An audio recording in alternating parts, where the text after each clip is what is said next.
வணக்கம் முரளி. இலங்கை கிரிக்கெட்டிற்கும் உங்களுக்கும் இடையிலே ஏற்பட்ட முருகல் நிலை காரணமாக நீங்கள் ஆஸ்திரேலிய கிரிக்கெட் அணிக்காக நியமிக்கப்பட்டிருந்த சுழல்பந்து பயிற்சியாளர் பதவியிலிருந்து நீக்கப்பட்டுள்ளதாக செய்திகள் வெளியாகி இருக்கின்றது. அதை பற்றி உங்களுடைய கருத்து என்னவாக இருக்கின்றது? அது போய் ஃபர்ஸ்ட் 2 வீக்ஸ் மட்டும் தான் இருந்துச்சு. கான்ட்ராக்ட் பிராக்டிஸ் நேரம் மட்டும் தான். அந்த கான்ட்ராக்ட் முடிய நீங்க விலகிட்டீங்க?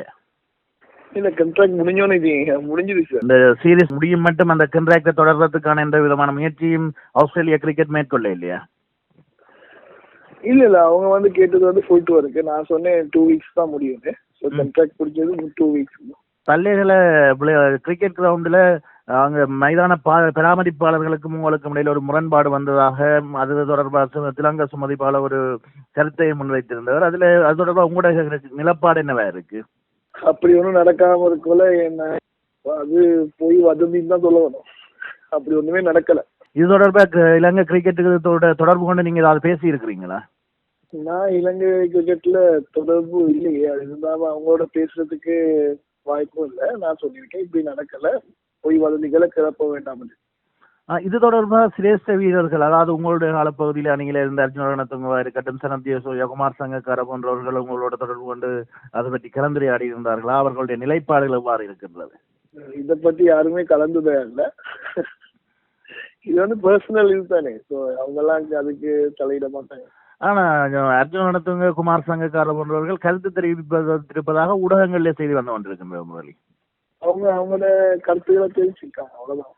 இலங்கை கிரிக்கெட் அங்கம் வகித்தவர் என்ற வகையிலே ஐசிசியினுடைய அதி உயர் விருது உங்களுக்கு கிடைத்திருக்கின்றது. அது தொடர்பிலே உங்களுடைய நிலைப்பாடு என்னவாக இருக்கின்றது? நிச்சயமா சந்தோஷத்துக்குரிய ஒரு விடயம். ஃபர்ஸ்ட் டைம் ஒரு ஸ்ரீலங்கன் பிளேயர் கிடைச்சிருக்கு. ஸோ அது தவிர ஒன்று சொல்லல, சந்தோஷமா தான் இருக்குது.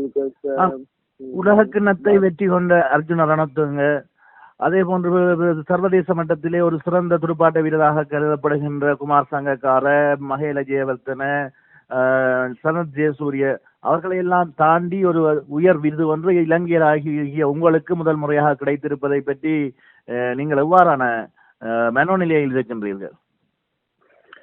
சந்தோஷமா இருக்கு. அதுவும் நான் நினைக்கிறேன் மற்றவங்களுக்கும் அவங்க கொடுப்பாங்கன்னு நினைக்கிறேன். இது ஒவ்வொரு வருடமும் தெரிவு செஞ்சு கொடுக்கவே தானே. ஸோ அவங்களுக்கும் கிடைக்கும்னு நான் எதிர்பார்க்கிறேன். பிகாஸ் அவங்களும் திறமையாக இலங்கைக்கு விளையாடி இருக்காங்க. அது ஐசிசியை பொறுத்து தான் இருக்குது. எனக்கு அது பற்றி சொல்ல இயலாது. அடுத்த முறையில் இப்பொழுது ஆஸ்திரேலிய கிரிக்கெட்டுடைய பயிற்சியாளராக கடமையாற்றி இருக்கின்றீர்கள். அடுத்து உங்களுடைய கிரிக்கெட் தொடரில் உங்களுடைய எதிர்பார்ப்பு என்னவாக இருக்கின்றது, அல்லது திட்டங்கள் என்னவாக இருக்கின்றது? நிச்சயமா நான் கன்சல்டன்டா வேலை செய்யறேன் சன்ரைசர்ஸ் ஹைதராபாத்துக்கு. அதோட பெங்கால் கிரிக்கெட்டுக்கு ஸ்பின் கன்சல்டன்டா இருக்கேன். ஸோ அது ரெண்டும் 2-3 இயர் கண்ட்ராக்ட் இருக்குது. அந்த வேலைகளை பார்ப்பது தான் முக்கியமா இருக்கு. இலங்கை கிரிக்கெட் உங்களை ஒரு பயிற்சியாளராக அல்லது சுழல்பந்து வீச்சு பயிற்சியாளராக நியமிக்க விரும்பினால் உங்களுடைய நிலைப்பாடு என்னவாக இருக்கும்? கன்சல்டன்ட்னா ஓகே, தொடர்ந்து 12 மாதங்களும் வேலை செய்யறதுக்கு எனக்கு விருப்பம் இல்லை. பிகாஸ் கன்சல்டன்ட்னா எனக்கு வேலை செய்யறது தான் பிடிக்கும்.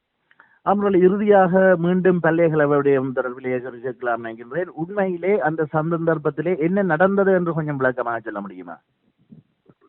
ஒன்னும் நடக்காம இப்படி மைதான பராமரிப்பாளர்களுக்கும் உங்களுக்கு ஏதாவது கருத்து மோதல்கள் ஏதாவது நடைபெற்றதாக அல்லது இலங்கை கிரிக்கெட் நடைபெறவே இல்லை. அது போய் வதந்தி. இப்படியான பிரச்சனை நடைபெறாத சூழ்நிலையிலே தான் இலங்கை கிரிக்கெட்டுடைய தலைவராகவும் நாடாளுமன்ற உறுப்பினராகவும் இருக்கக்கூடிய திலங்க சுமதிபால உங்கள் மீது அபாண்டமான குற்றச்சாட்டுகளை முன்வைக்கின்றார் என்று சொல்கின்றீர்கள்.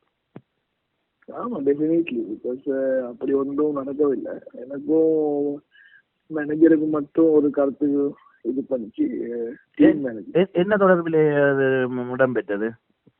அவரு சும்மா ஒரு வதந்தியை கிளப்பிட்டு இருந்தார். நான் விக்கெட்ல நீங்க சொன்ன முதல் கேள்விக்கு நான் கேட்டேன், நீங்க அங்க இருந்தீங்களா இந்த மாதிரி நடந்ததுக்கு? இருக்காம எப்படி இந்த மாதிரி வதந்திகள் இருக்கு? அது மட்டும் தான் நடந்தது. நீங்கள் அந்த மைதானத்தை பயன்படுத்தியதாகவும், அதாவது விளையாட்டு நடைபெற இருக்கின்ற மைதானத்தை ஆஸ்திரேலிய பந்து வீச்சாளர்களுக்கு பயிற்சி அளிப்பதற்கு பயன்படுத்தியதாக வெளியாகிய குற்றச்சாட்டுகளில் உண்மை இல்லை என்று சொல்கின்றீர்களா? அது வதந்தி தான், உண்மையே இல்ல. ஆமா, அந்த பிச்சை நீங்க பயன்படுத்தவே இல்லை. அப்படி நடந்திருந்தா ஐசிசி ஆக்ஷன் எடுத்திருக்கு.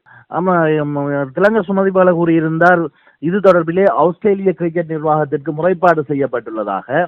அதில் ஏதாவது உண்மை இருக்கின்றதா? அது தொடர்பிலே ஆஸ்திரேலிய கிரிக்கெட் உங்களோடு ஏதாவது பேசி இருக்கின்றதா? ஆஸ்திரேலிய கிரிக்கெட் மேனேஜருக்கு இது மாதிரி முறைப்பாடு செஞ்சாங்க. அவங்க சொன்னாங்க இது மாதிரி நடக்காம எப்படி முறைப்பாடு நான் பால் எடுக்க முடியும்னு அதை நிராகரிச்சுட்டாங்க. நன்றி முரளி.